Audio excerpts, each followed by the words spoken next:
எல்லோரும் நல்லா இருக்கீங்களா? இன்றைக்கான பதிவு நமது சந்தேகங்களே துரோகிகள்.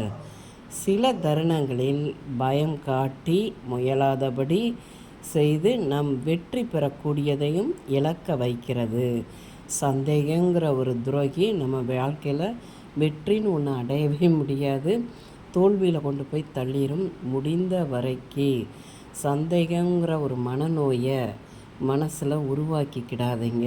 ஏன்னா சந்தேகம்னு ஒன்று ஏற்பட்டாலே நம்ம வாழ்க்கையே அழிவை நோக்கி தான் போய்கிட்டுருக்குன்னு அர்த்தம்.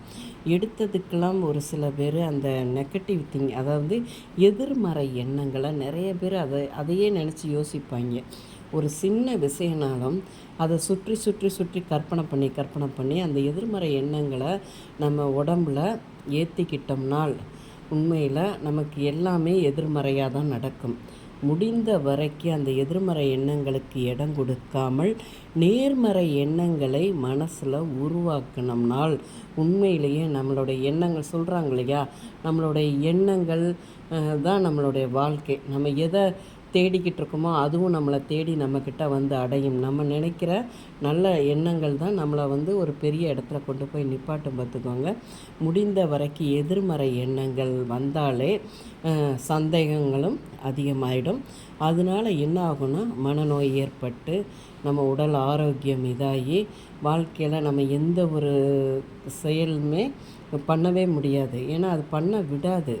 எப்பயுமே ஒரு சந்தேகம் எதிர்மறை எண்ணங்களோடையே நம்ம சுற்றிக்கிட்டு தெரிஞ்சோம்னா நல்லதை எங்கே நினைக்க நமக்கு தோணும்.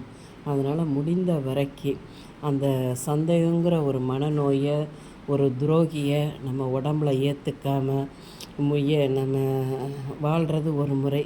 அந்த வாழ்க்கையை நம்ம நல்லா சந்தோஷமாக ஆரோக்கியமாக வாழணுங்க.